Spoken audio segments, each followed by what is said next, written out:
Muito boa tarde a todos. E hoje vamos dar continuidade ao estudo do livro Missionários da Luz. Este livro é uma psicografia de Francisco Cândido Xavier pelo espírito André Luiz.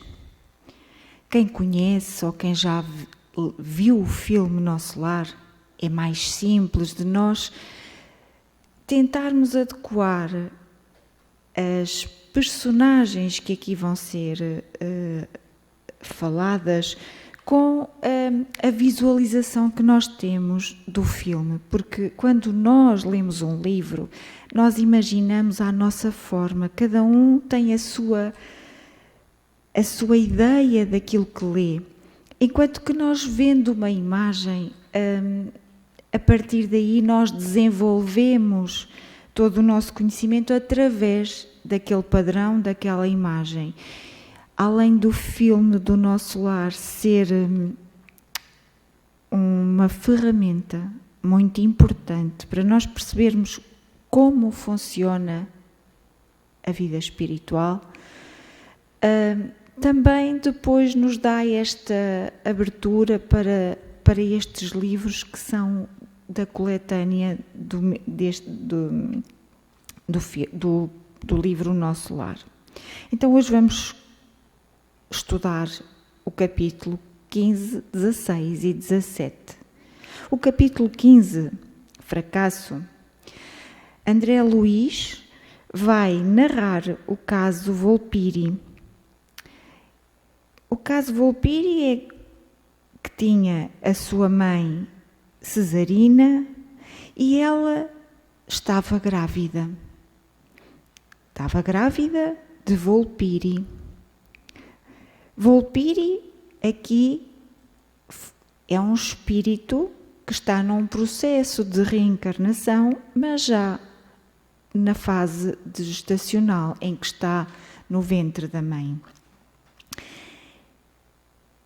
E a sua mãe, Cesarina, não correspondeu aos planos e à expectativa da espiritualidade. Ora, tudo é estudado minuciosamente na reencarnação, para a reencarnação. E neste caso, ela não estava a corresponder àquilo que tinha sido programado. André Luiz esclarece que que esta pobre mãe, por 2 vezes sucessivas, provocou o aborto inconsciente, pelo excesso de leviandade, e atualmente será vítima das próprias irreflexões pela 3ª vez, pelo que esta está padecendo.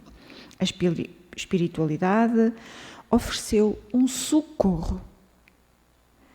Foi toda uma equipa que foi em socorro daquela mãe.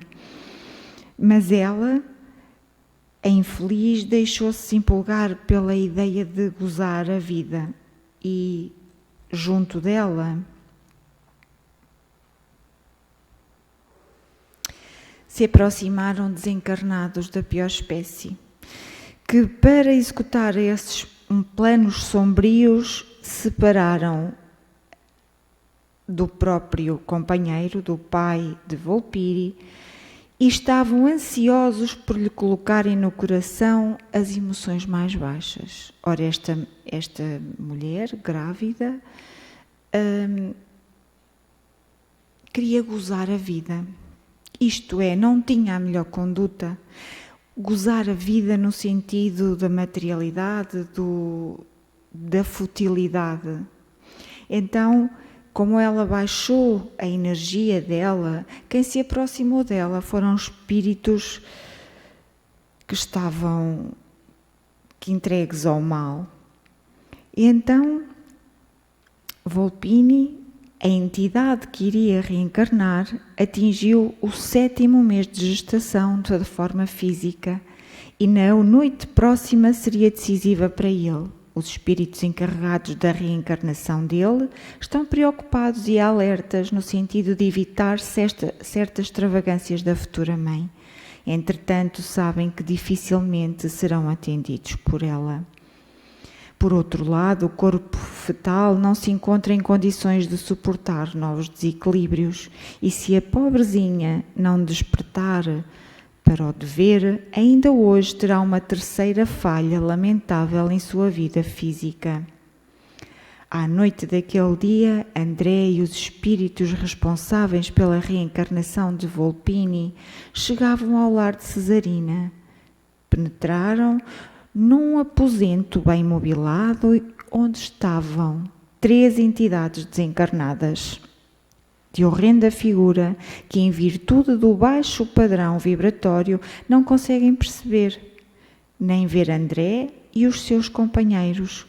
E eles conversavam entre si, combinando coisas detestáveis, bem ao nível dos seus padrões vibratórios. A certa altura da conversa, começaram a falar da reencarnação de Volpini e diziam que não entendiam como é que aquele intruso estava a resistir. Quando isto ocorre, é que há mãos de anjos trabalhando por trás, diziam eles. Como é que é possível ele estar aqui porque nós estamos a trabalhar para que ele não esteja? Mas na primeira oportunidade que tivessem, iriam despejá-lo.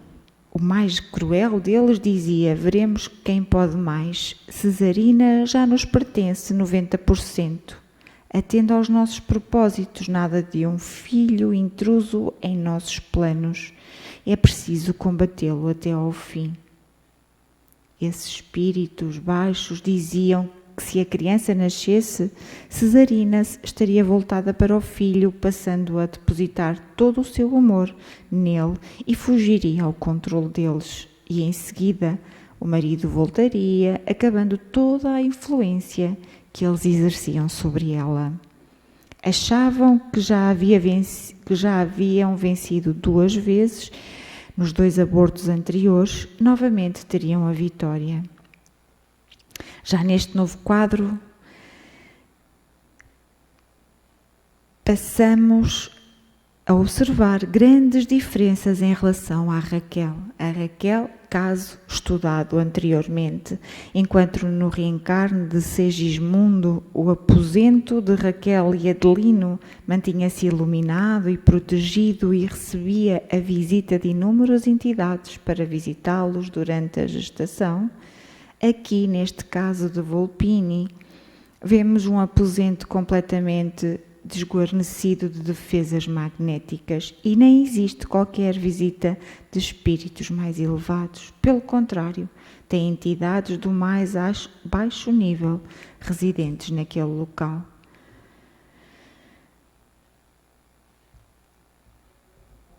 Naquele momento, o encarregado da reencarnação toma a decisão do último recurso para tentar salvar o reencarnante Volpini.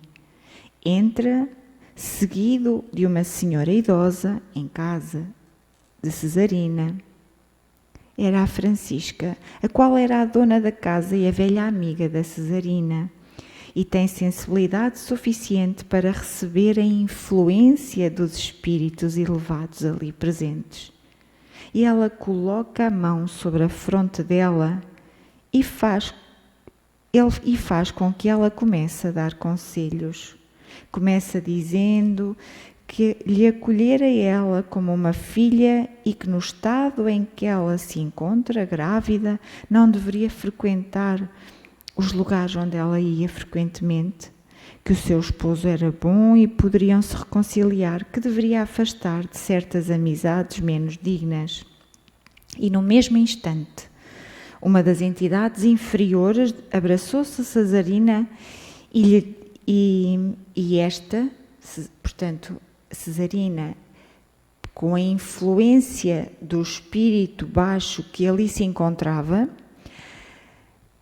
virou-se para Francisca, rindo, e disse que não precisava que ela lhe ensinasse nada, que tinha compromissos para aquele dia e que não poderia faltar. Então, nestes diálogos, vemos a influência vibratória.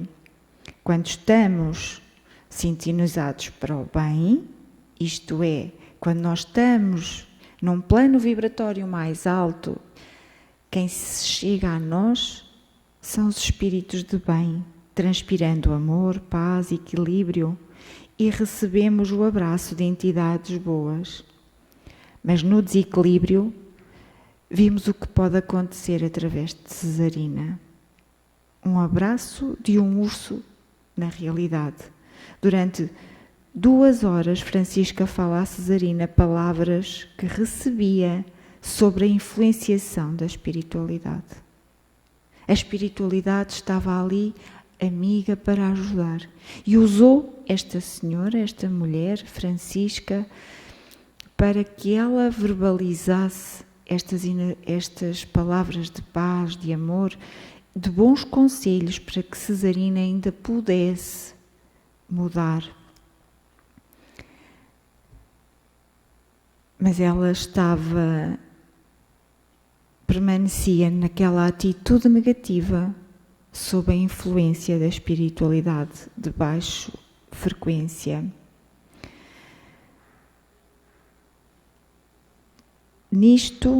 Nesta conversa, toca uma buzina e Cesarina, junto com os espíritos inferiores, saem para mais uma aventura. O espírito encarregado, o espírito do bem, ficou muito triste, pois, como diz André, os espíritos superiores são equilibrados, mas não são insensíveis. Dispensa os outros espíritos para que eles se dirigissem à colónia, e ele e André vão para o local em que Cesarina iria, para que quando acontecesse o aborto, eles recolherem o espírito de Volpini. Então, eles foram atrás dela, entram num enorme salão com música barulhenta e estonteadora, onde homens e mulheres dançavam inquietos e excitados. O que mais assustava era a quantidade de desencarnados que naquele salão de baile era muito, muito maior que os encarnados. E o pior, entidades do mais baixo nível espiritual estavam ali presentes. Apuleio aproximara-se e retira Volpini, o reencarnante que estava abraçado à mãe, semi-consciente, e o entrega para André segurá-lo. Enquanto trabalha na Cesarina, em seguida aplica passos magnéticos em toda a região uterina dela com muito cuidado. Recebem Volpini de volta por parte de André Luís. Em seguida, ele é encaminhado a uma organização socorrista para que recebesse os primeiros tratamentos. No dia seguinte, André volta à casa de Cesarina para ver o que se passava. Ficou a saber que ela estava internada numa casa de saúde em estado grave e que acabara de dar à luz uma criança morta. É importante que se tenha consciência de como é importante a nossa conduta. A nossa conduta quando recebemos, como mães, que nos dispomos a receber um filho. É importante que tomemos consciência da responsabilidade que carregamos e daquilo que estamos a fazer com outro espírito que vem ao mundo, uma oportunidade de reencarnar por nós. Então, vamos ao capítulo 16, incorporação. Depois de aprendermos os processos da reencarnação e acompanhámos André Luís nos diferentes casos. Vamos agora estudar a incorporação. Um trabalhador comparece a uma reunião junto a André e Alexandre. Alexandre é um espírito da mesma colónia de André, solicitando a autorização que Dionísio Fernandes, entidade que se encontra numa organização de socorro para a recuperação, possa incorporar-se na irmã encarnada de nome Otávia e fazer-se ouvir em algum modo diante dos amigos e familiares. Alguém pediu para que aquela entidade, aquele espírito que estava desencarnado, viesse, como nós fazemos aqui na nossa casa, as reuniões mediúnicas, que esse irmão se manifestasse. E isto, a incorporação, não é para atender caprichos ou simples lamúrias dos encarnados. Pelo contrário, o Dionísio, antigo companheiro quando encarnado das lutas doutrinárias, poderia ajudar em muito tanto a família como amigos da casa espírita que se achavam inconsoláveis com a sua perda. Ora, há um pedido para que este irmão se viesse comunicar através desta médium Otávia. Mas não é porque a família pede, porque os amigos querem, porque... Não. Ele tinha que vir porque havia uma razão forte para que isso acontecesse. E nessa situação, toda a espiritualidade se movimenta nesse sentido. Toda a espiritualidade prepara antecipadamente a vinda daquele irmão, para que ele possa participar e possa incorporar, falar através da médium que estava presente nos trabalhos.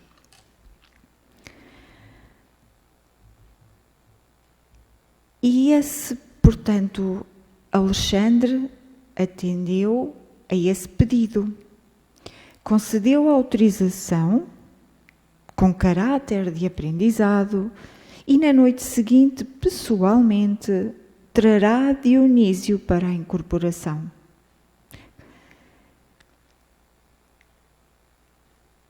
Então, como no caso da psicografia, objeto daquele primeiro capítulo, agora local que necessita da proteção da espiritualidade com redobrada atenção no médium, porque será o centro da linguagem na zona motora. Será magnetizado, em especial, todos os músculos da fala, localizados ao longo da boca, da garganta, laringe, tórax e abdômen. Então, André Luís e Alexandre partem para as zonas inferiores, perto da crosta terrestre, para recolher Dionísio na instituição de socorro, em que ele ainda se encontrava, recolhido em tratamento, para que ele pudesse, então, chegar àquela casa espírita e se manifestar.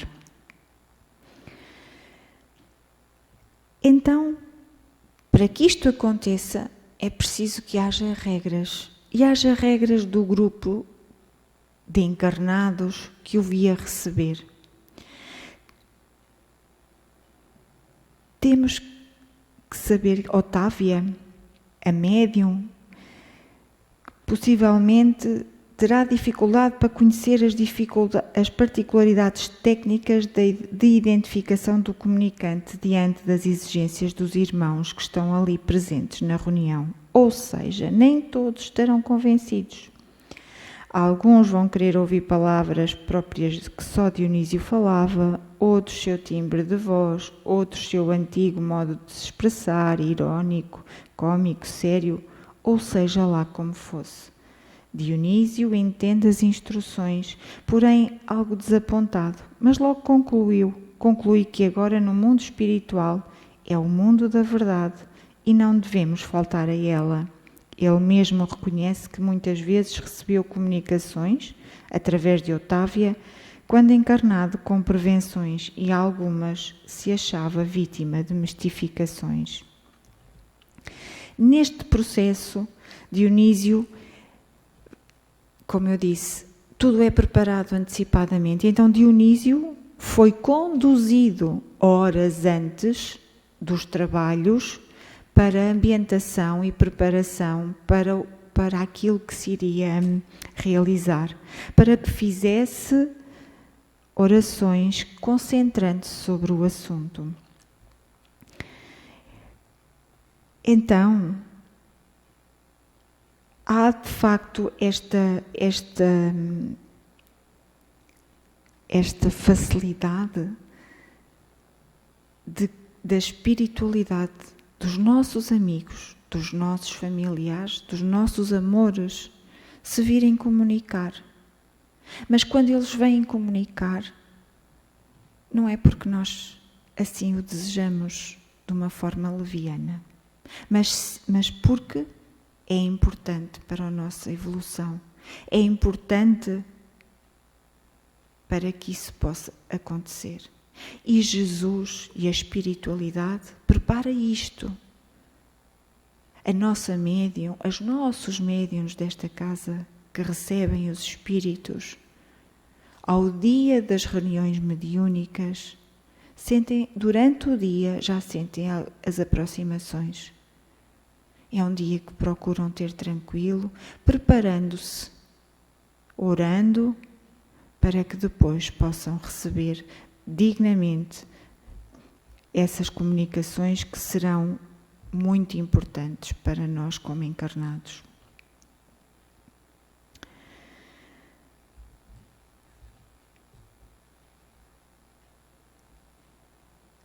Depois,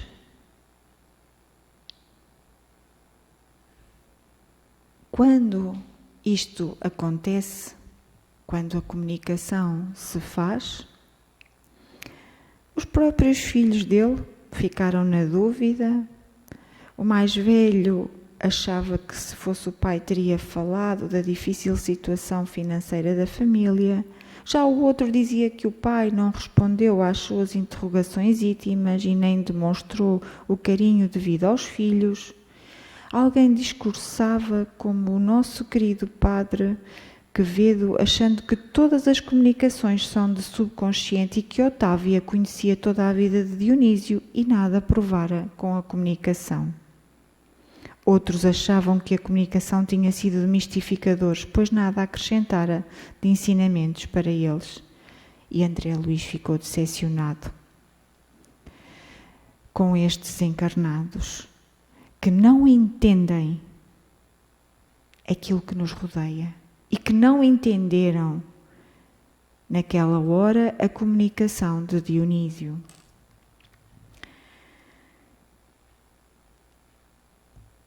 Quase todos os encarnados que recebem a ajuda da espiritualidade se sentem no direito de duvidar.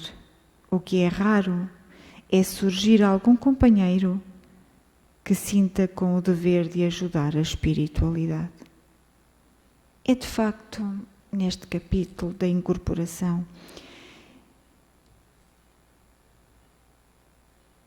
é importante que nas casas espíritas os médiuns que se predispõem a ajudar a espiritualidade, a ajudar aqueles que mais necessitam, é importante perceber que todas as comunicações que são feitas, ainda que nós não possamos entendê-las, porque ainda não conseguimos, porque a nossa mente ainda não atinge, é sempre importante perceber que aquilo que é dito, aquilo que nos é transmitido, tem um peso muito importante.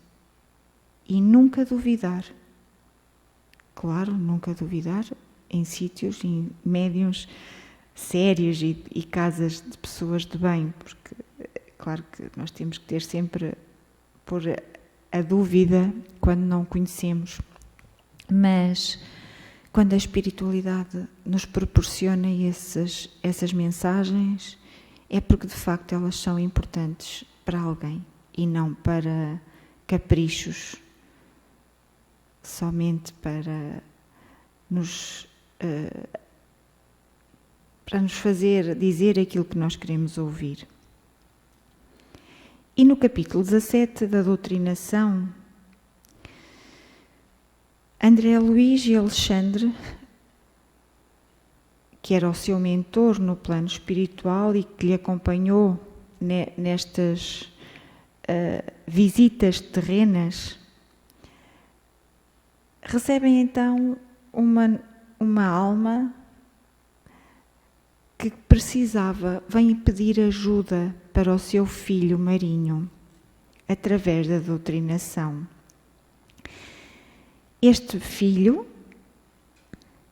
estava desencarnado e há mais de 10 anos e ainda assim continuava no mau caminho, no caminho de baixas vibrações.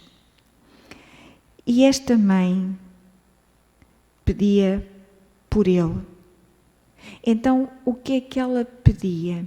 Que fosse feita, ou que a espiritualidade tentasse a doutrinação para que o filho rebelde se amolecesse, ficasse mais dócil, mais meigo. E então é importante que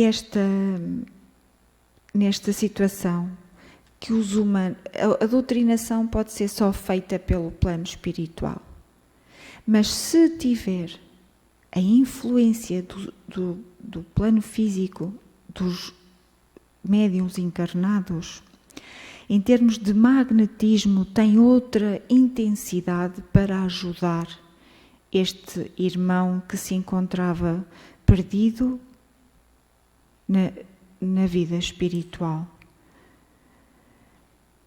Porque na espiritualidade existem grupos de servidores dedicados exclusivamente a este género de auxílio. As colónias, existem inúmeras instituições voltadas para a caridade fraterna destes irmãos que andam transviados. Quem já não ouviu falar nos samaritanos da espiritualidade, os postos de socorro, as organizações de emergências situadas em casas espíritas contam com avançados serviços deste tipo de ajuda. Porém, em determinados casos, o magnetismo humano pode influir mais intensamente em benefício dos necessitados que se encontram na crosta terrestre. E então, neste caso,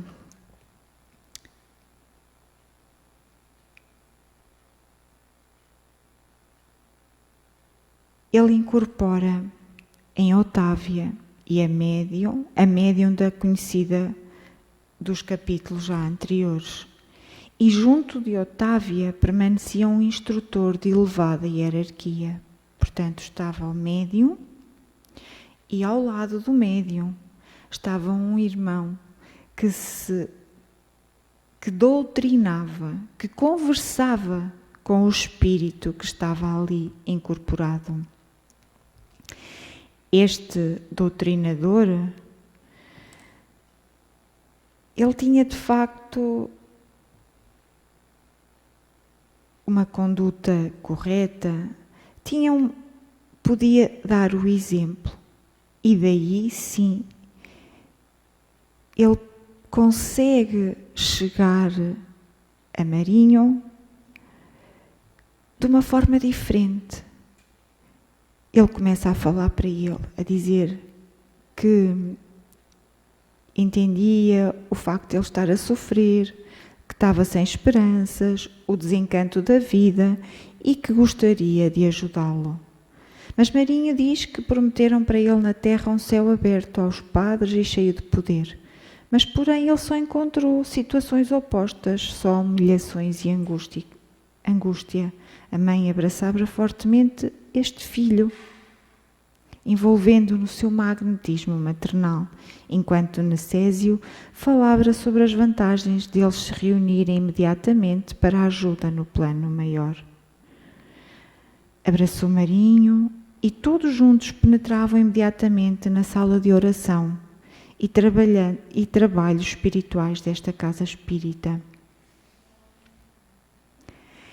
Em volta da mesa dos trabalhos, uma grande quantidade de trabalhadores do plano espiritual, de mãos dadas, formavam uma corrente protetora da mesma para os serviços daquela noite, protegendo contra as entidades perversas ou revoltadas. E quando Marinho percebe, começa a gritar que for enganado, quer fugir, mas não consegue. E Necésio, o doutrinador, lhe pede para ele ouvir, para ele ter calma. E ele continuava a gritar.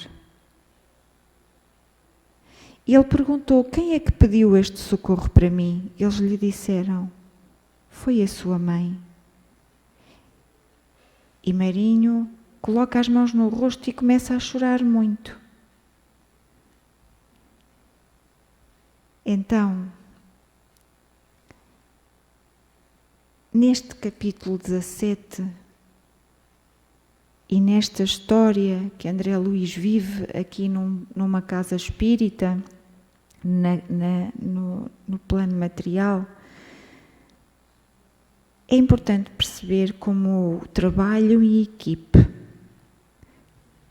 equipe aqui na Terra, encarnados, e o trabalho da equipe espiritual é importante na doutrinação dos espíritos que andam perdidos, dos espíritos que andam transviados. E que este momento de doutrinação e de socorro para eles pode ser a ajuda que eles necessitam para desviar para o caminho, para que o seu caminho a seguir seja de tranquilidade e paz, mudando e tomando consciência daquilo que pensavam, daquilo que faziam e daquilo que os levou a tomar aquelas atitudes. Por isso, estes 3 capítulos, a primeira, a conduta da mãe, no capítulo 15, a conduta da mãe que recebe este filho. No segundo, no 16, a incorporação. Como tudo é organizado no plano espiritual para receber e incorporar um espírito que não é de forma leviana. E agora a importância, no capítulo 17, a importância da doutrinação aos espíritos desencarnados. É isso que se faz aqui nesta casa. É este trabalho de estudo, este trabalho de consciência de que aqui não estamos sozinhos e que tudo aqui acontece organizado do lado de lá. Obrigada pela vossa atenção. Um bem-aja a todos. Muito boa tarde.